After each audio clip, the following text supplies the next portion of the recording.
Before we start today's show, we want to invite you to stick around at the end of the episode to enjoy a preview of a new podcast that premieres on July 14th. As the industry's exclusive cannabis podcast network, MJBulls is proud to present Women Leading in Cannabis. Join host Kira Reed each week for inspirational discussions with women who are leading the cannabis industry. Please enjoy this special Holiday Encore performance and stay tuned for all new episodes in 2020.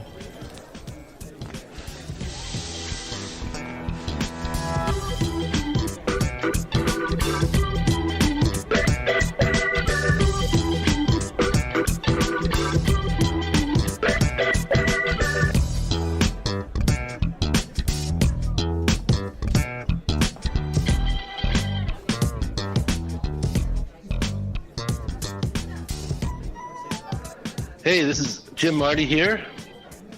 And Larry Mishkin. Hey, Larry, how you doing? Here today? I'm doing just fine, Jim. How are you, actually? Last time we talked, you were getting ready to walk your way into a Phil Lesh concert over at everybody's favorite venue, Red Rocks. Was it? Yeah, what a great show. You told me it was great. I love that guy. I can go see him all day long. I've never been disappointed with a Phil Lesh show. And at 79 years old, he just played great. He just filled Red Rocks with his bass guitar. The set list was great, a great jack straw.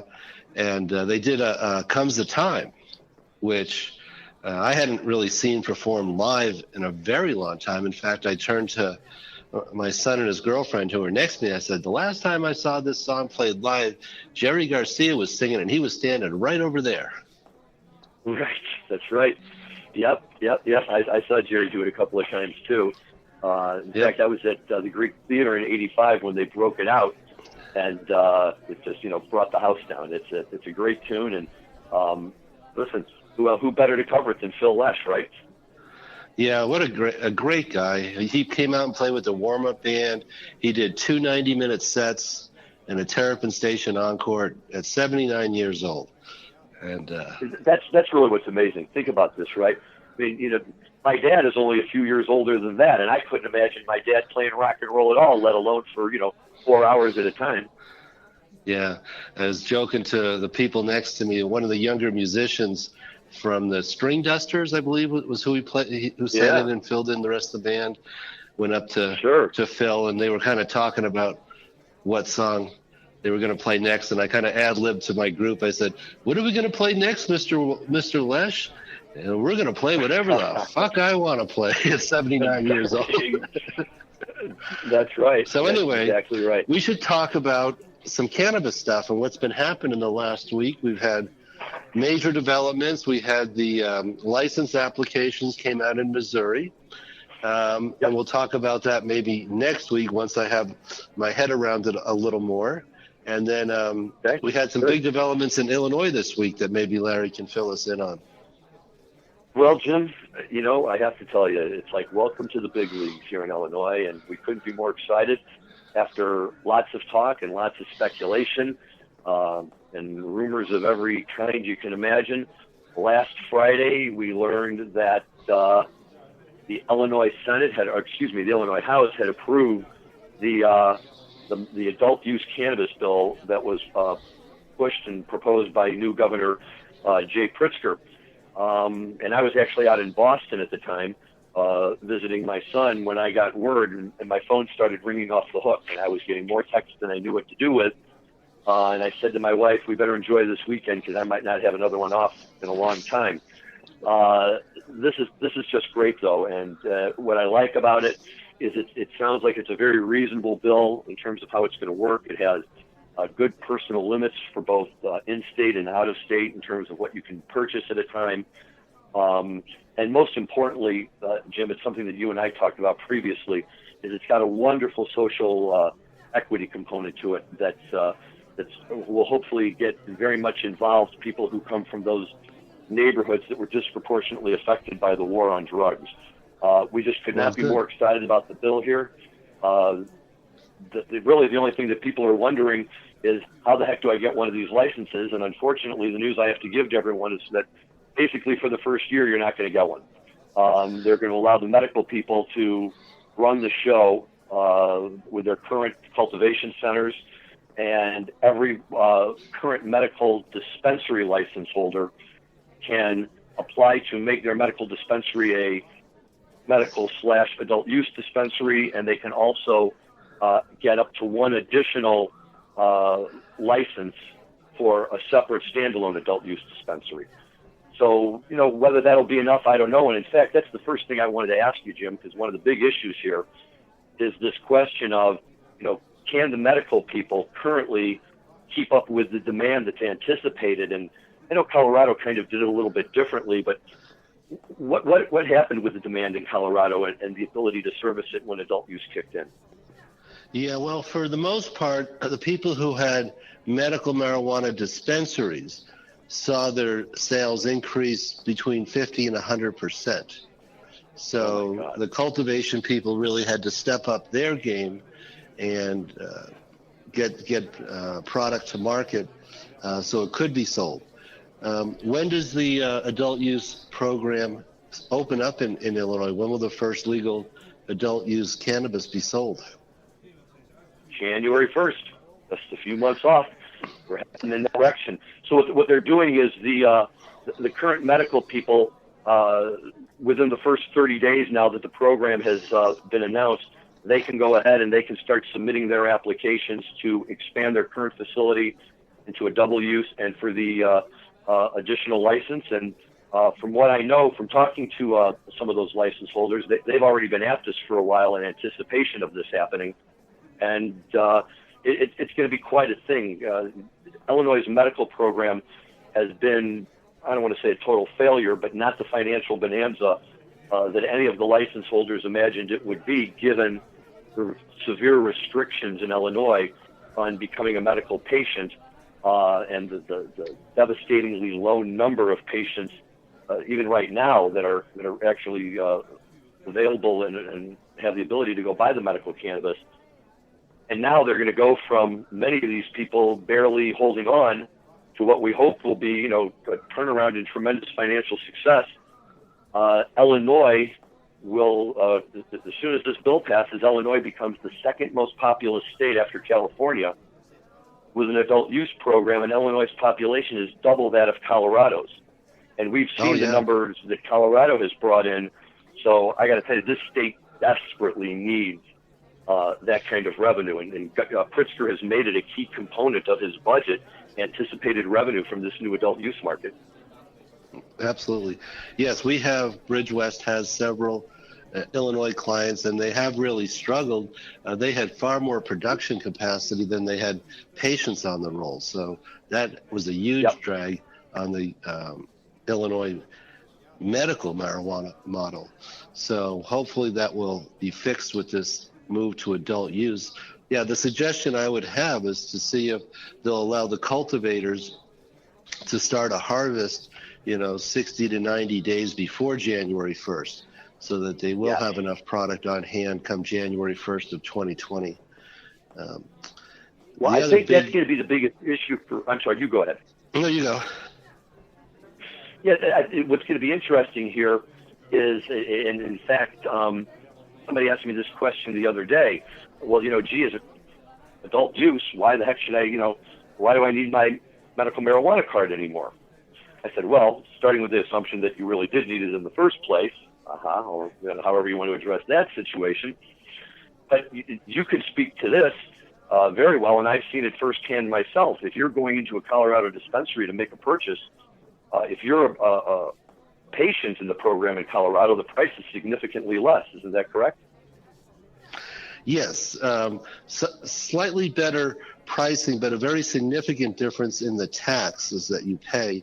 Medical cannabis in Colorado is subject to our regular over-the-counter sales tax you would pay for any other item like a bottle of liquor, 6 to 7 to 8%, depending on how much the local tax is on top of the state tax.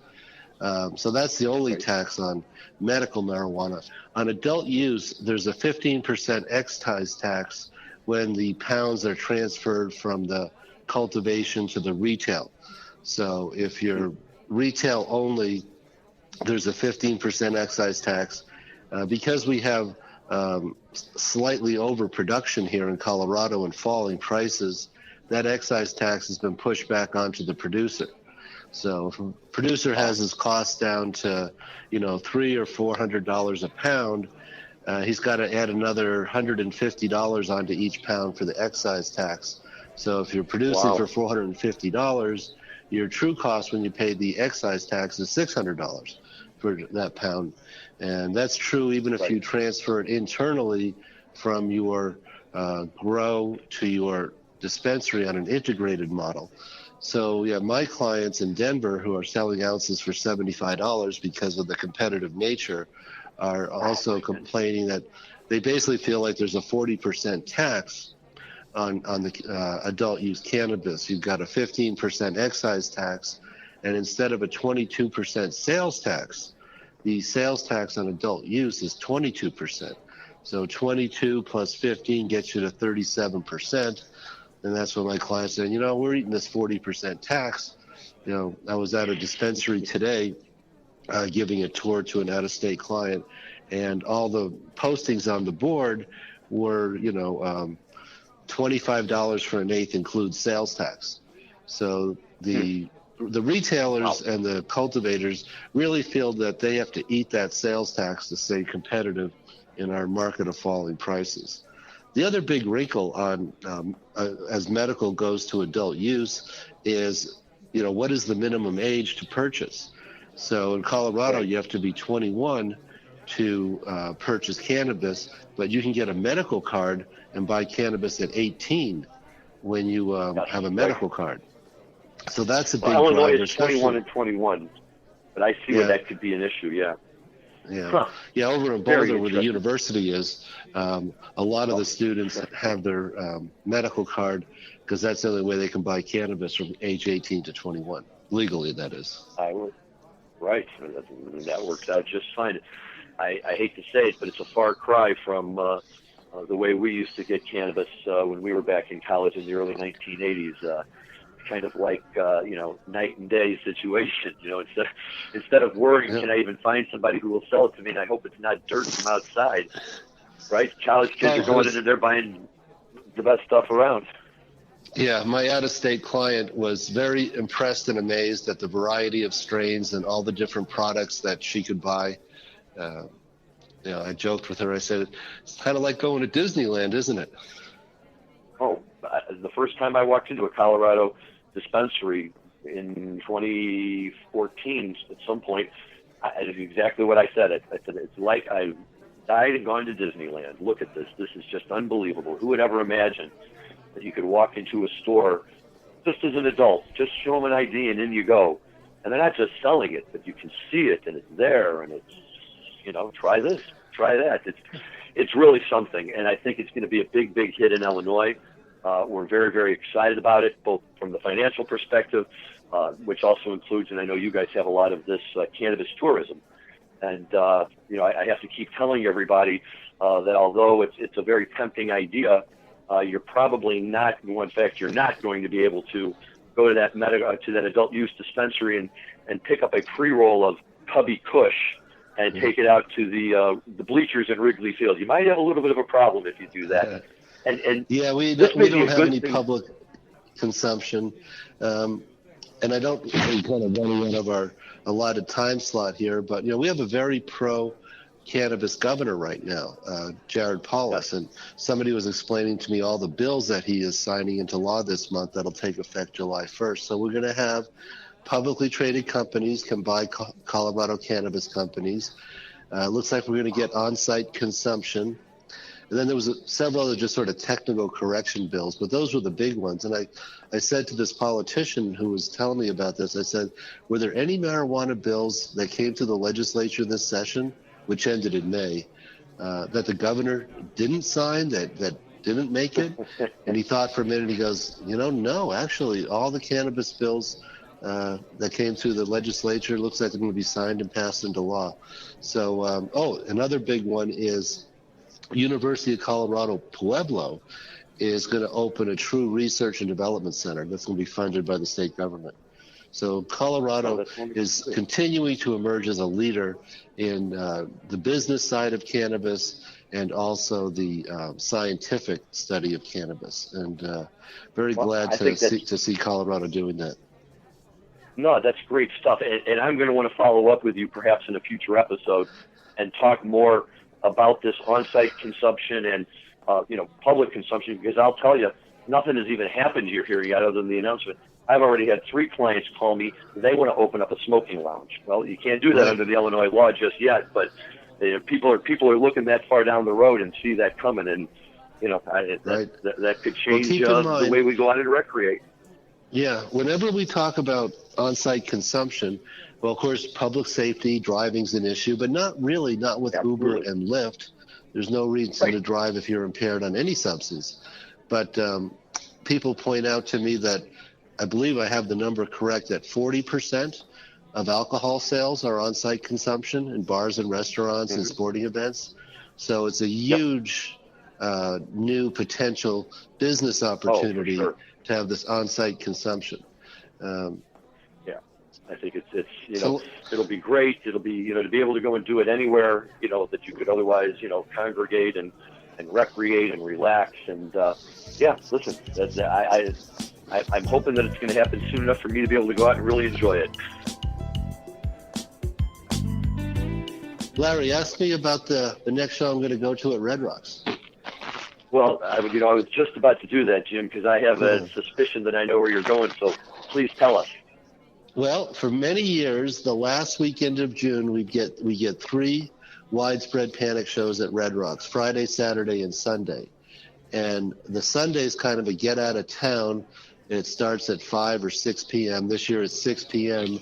So they do their usual 3-hour show, and you're out of there by 9:30, 10 o'clock. So it's not the get home after midnight that most Red Rock shows are. I mean, Phil played till like almost 11:30 last week, p.m. Right. So Panic will be done about 9:30 or 10. And I really enjoyed the Sunday. They call it the matinee because most of the show is in broad daylight. And we have some pictures, I think, that'll get posted up with the show I did last week from Red Rocks, showing how pretty and how wonderful it is to see a band in broad daylight at Red Rocks in the late afternoon, early evening. No, it's my time spent out at Red Rocks was magical and beautiful and a lifetime's worth of memories, with the Dead. But it's the type of venue that really turns any show into a special show just because of where you are and the surroundings. But I will tell you this. I know that we primarily like to talk about the Dead and Fish, and that's all good and dandy. But widespread panic, and there's going to be a lot of people who will sit up and say, not me, and I know that's true. But widespread panic, at least for, I would say, people of my generation, is probably one of the better kept secrets of the music world. And, that not as many of my friends, it seems, are as excited or as on board to go see Widespread as they would be some of these other bands. But I happened to see Widespread Panic for the first time, probably about 5 years ago, down at Jazz Fest in New Orleans, and was blown away. And why haven't I been going to see these guys? And now it's anytime they come to the Chicago area, I'm definitely on board for as many shows as I can get to. And they've taken the Grateful Dead Fish model and carved out their own niche with it, with long crazy jams and good stuff that you can tell me what you think, but for me, the highlight of a great Widespread show are the eclectic covers that they come up with. Yes. Yeah. Including the J.J. Cale song, Traveling Light. Yes. Which is one of their standards, but it actually is a J.J. Cale song. It's not an original Widespread Panic song. Yeah, much like the Grateful Dead and Fish, it's very difficult to get Widespread Panic unless you actually go and see them. Paige McConnell of Fish recently said, you have to come see us if you want to understand what we do. He said, I can still walk down the street and nobody knows who I am.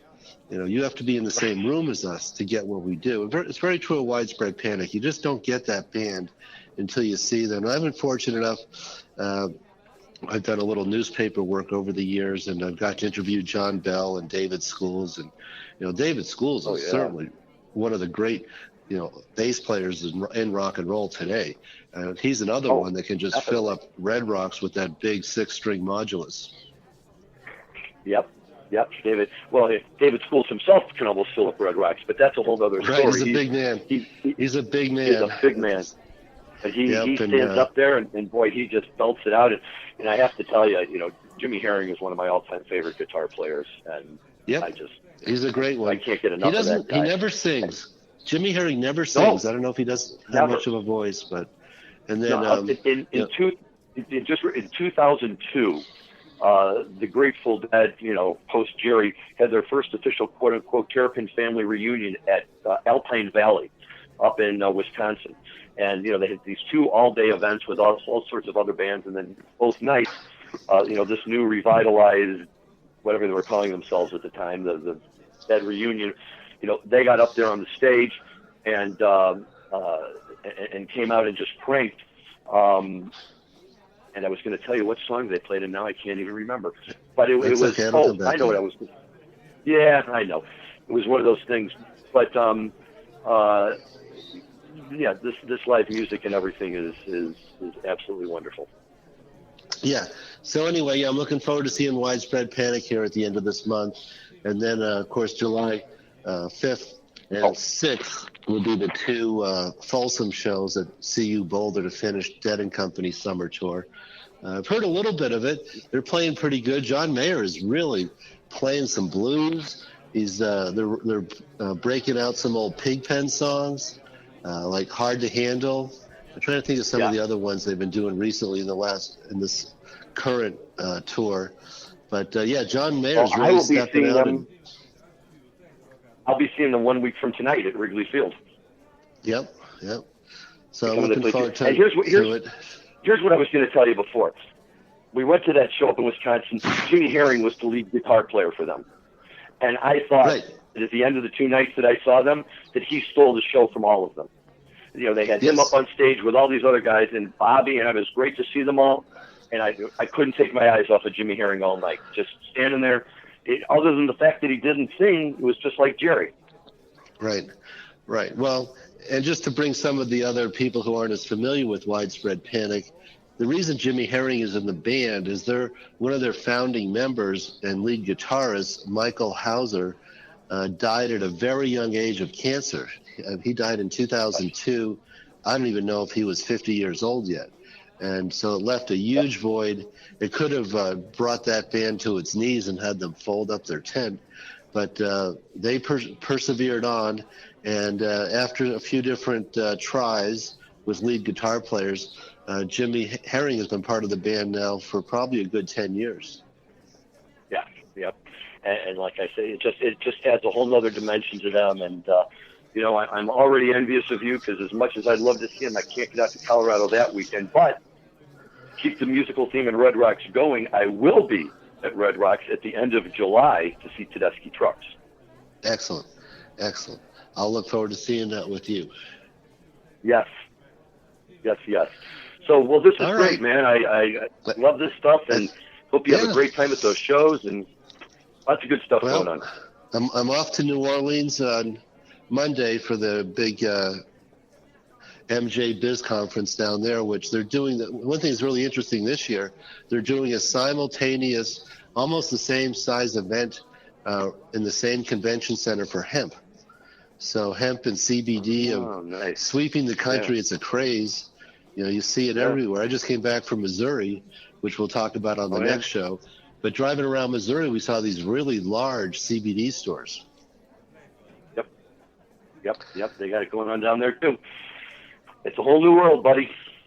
Yep.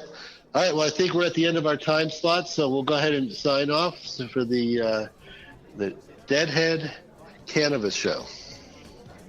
Very good. Thank you, Jim. Larry Mishkin here with my good friend Jim Marty, and we will look forward to talking to you guys again next week.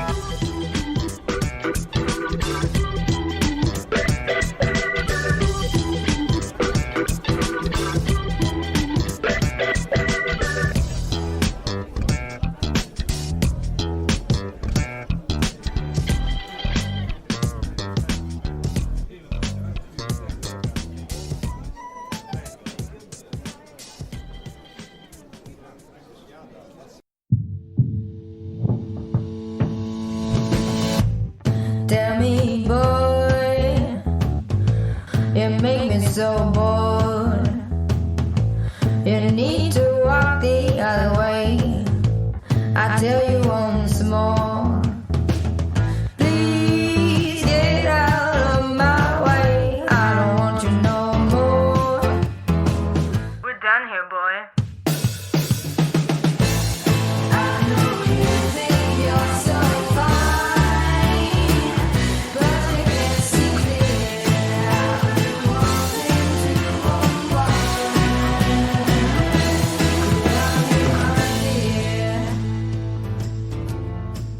Hi, my name is Kira Reed, and I'd like to invite you to be inspired by the women who are leading in the cannabis industry. Each week, we will discuss empowerment, leadership, and what it means to be a woman in charge in marijuana, hemp, and CBD. As the founder of the Women Empowered in Cannabis community, I have had the great pleasure to get to know many brilliant and talented women who are CEOs, executives, politicians, advocates, and community leaders that are focused on creating a cannabis economy that is just, fair, and equal. We'll learn how these women make decisions, how they navigate a predominantly male industry, and what they're doing to level the playing field for women. I hope you'll join us.